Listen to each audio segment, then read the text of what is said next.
மிகுதியான மீட்பு அவரிடமே உண்டு. இது இயேசு கிறிஸ்துவுக்குள் பிரியமான என் சகோதர சகோதரிகளே, இந்த நிமிட நட்சத்திரக்கு இயேசுவின் நாமத்தில் அன்போடு அழைக்கிறேன். மிகுதியான மீட்பு அவரிடமே உண்டு. லூக்கா 19:10 வாசிக்கிறோம். எழுந்து போனதை தேடி மீட்கவே மனிதகுமாரன் பூமிக்கு வந்தார். எழுந்து போனதை தேடி கொடுக்குது அவரால் தான் முடியும். அதனால தான் மிகுதியான மீட்பு அவரிடத்தில் உண்டு. 1 யோவான் 1:7 வாசிக்கிறோம். இயேசு கிறிஸ்துவின் இரத்தம் நம்மை சகல பாவங்களுக்கு சுத்திகரிக்கிறது, ஏனெனில் மிகுதியான மீட்பு அவரிடத்திலே இருக்கிறது. திருப்பாடல் 119:9 வாசிக்கிறோம்.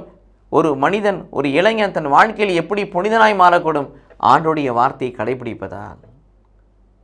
அவருடைய வார்த்தையை கடைபிடித்து புனிதனாய் மாறக்கூடிய வல்லமை அவருடைய வார்த்தையில் இருக்கிறபடினாலே மீட்பு அவரிடத்திலே இருக்கிறது.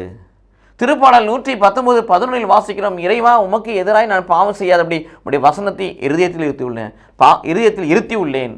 பாவம் செய்யாதபடி, பாவத்தில் விடாதபடி பரிசுத்தமாய் வாழ்வதற்கான வல்லமையை கொடுப்பது கடவுளுடைய வார்த்தை. கடவுள் தன் வார்த்தையை விடுத்து பிள்ளைகளை பாதுகாக்கிறார். ஏனென்றால் மிகுதியான மீட்பு அவரிடத்திலே இருக்கிறது. யோவான் நற்செய்தி 6:37 வாசிக்கிறோம். என்னிடத்தில் வருகிற ஒருவரையும் நான் பொறும்பை தள்ளுவதில்லை என்று சொல்லுகிறார்.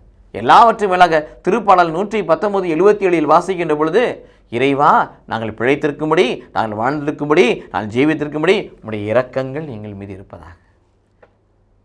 இவற்றெல்லாம் கொடுப்பது யார்? கடவுள், மீட்பர், இரட்சகர். ஏனென்றால் இந்த மீட்பெல்லாம் யார்கிட்டேருந்து தான் வருது? அவர்கிட்டேருந்து வருகிறது. எல்லா வகையான விடுதலை கொடுப்பது கடவுள் தான், கடவுளுடைய வார்த்தை தான்.